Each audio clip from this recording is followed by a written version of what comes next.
Like and subscribe and click the bell icon to get new video updates. It will not be easy. EU unveils plans to ban all Russian oil imports by Kara and Jessica Fish. Updated May 4, 2022, 5.17. First published at 5.14 am. Save login, register or subscribe to save articles for later. Share normal text size, larger text size, very large text size. 3 View all comments. Saporize Hsieh. European Union countries will stop importing Russian oil and refined products, the head of the bloc's executive European Commission said, as she proposed a sixth round of sanctions against Moscow for waging a war on Ukraine. We will phase out Russian supply of crude oil within 6 months and refined products by the end of the year, Ursula von der Leyen told the European Parliament, prompting applause from politicians. This will be a complete import ban on all Russian oil, seaborne and pipeline, crude and refined. It will not be easy. Some member states are strongly dependent on Russian oil. But we simply have to work on it, von der Leyen said of the proposal, which requires approval from all 27 EU countries to take effect.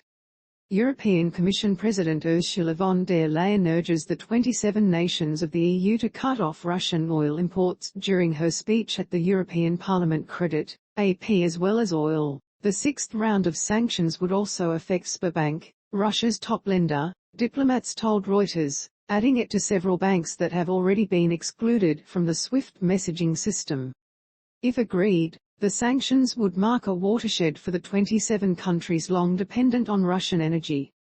There would still be exemptions for some countries, including Hungary and Slovakia, and natural gas has yet to be targeted with sanctions. Mariupol bunkers attacked. The plans for new sanctions have been introduced as Russia escalates its offense in the east of Ukraine, strikes power stations in the western city of Lviv and sends its battalions into the Azovstal metallurgical plant in the ruined southern port of Mariupol, where hundreds of civilians have been sheltering from the daily bombardment.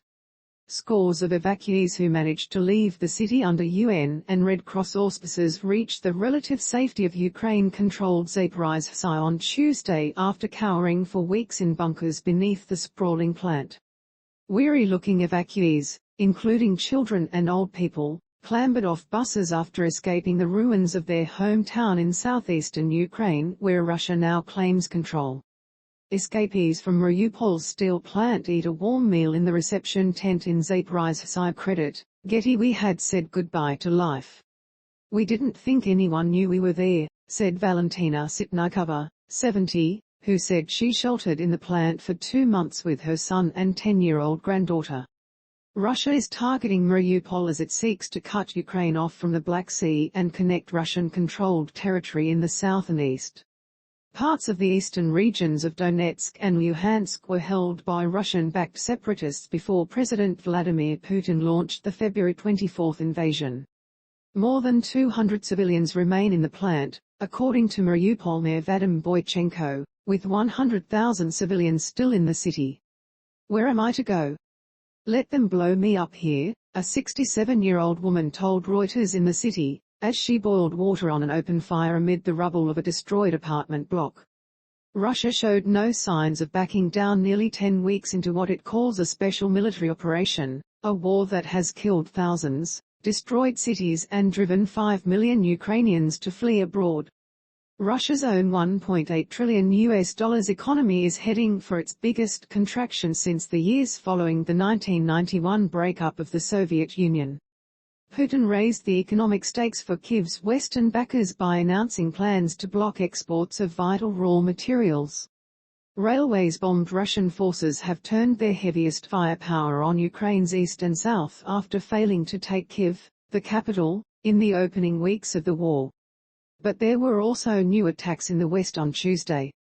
The mayor of Lviv said Russian missile strikes had damaged electricity and water networks in the city near the Polish border, across which flow Western arms supplies for Ukraine's military.